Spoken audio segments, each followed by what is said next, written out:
Hello everyone, this is my traffic light project using assembly language. My extensions include a button that when pressed, it causes the next red light to stay on for a longer duration of time to accommodate any waiting pedestrians. So the pedestrians, they would click this button until it turned red and they would let go and they would start walking and the red light would stay on for longer to accommodate them.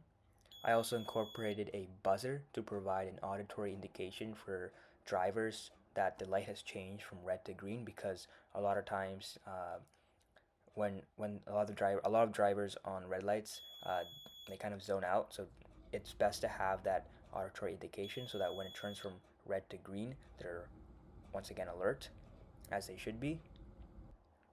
Now, in terms of the code, SFR stands for Special Function Register, which are specific registers within a microcontroller that control various hardware peripherals. By setting SFR offset to 0, it means that the special function register addresses start at 0 and there's just no offset added to the addresses when you access them.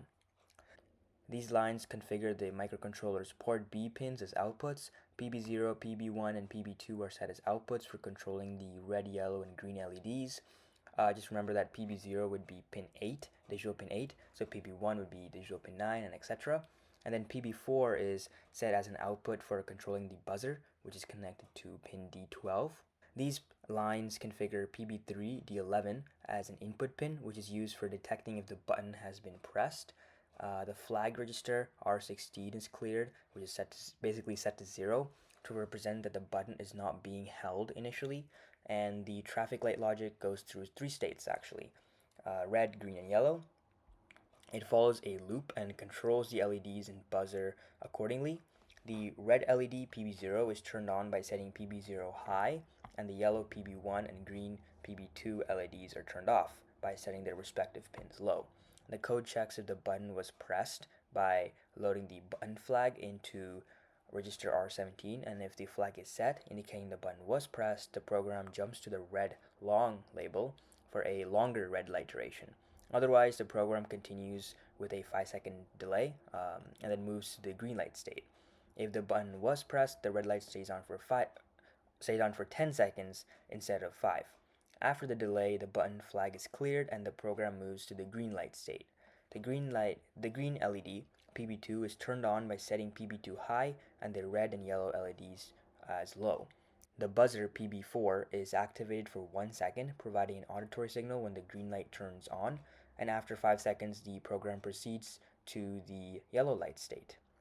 The yellow LED PB1 is turned on by setting PB1 high, while the red and green LEDs are turned low. A 2-second delay occurs before the program loops back to the red light state to repeat the traffic light cycle. This subroutine checks whether the button connected to PB3 is pressed, so if it's high, and if it is pressed, it sets the button flag to 1, indicating that the button is being held. So this function, it enables a delay of approximately R25 to R24 milliseconds, and the delay is implemented using a nested loop that executes a specific number of times based on the value loaded into R25 and R24. This section reserves 1 byte of memory to store the button flag, which is used to track whether the button has been held down.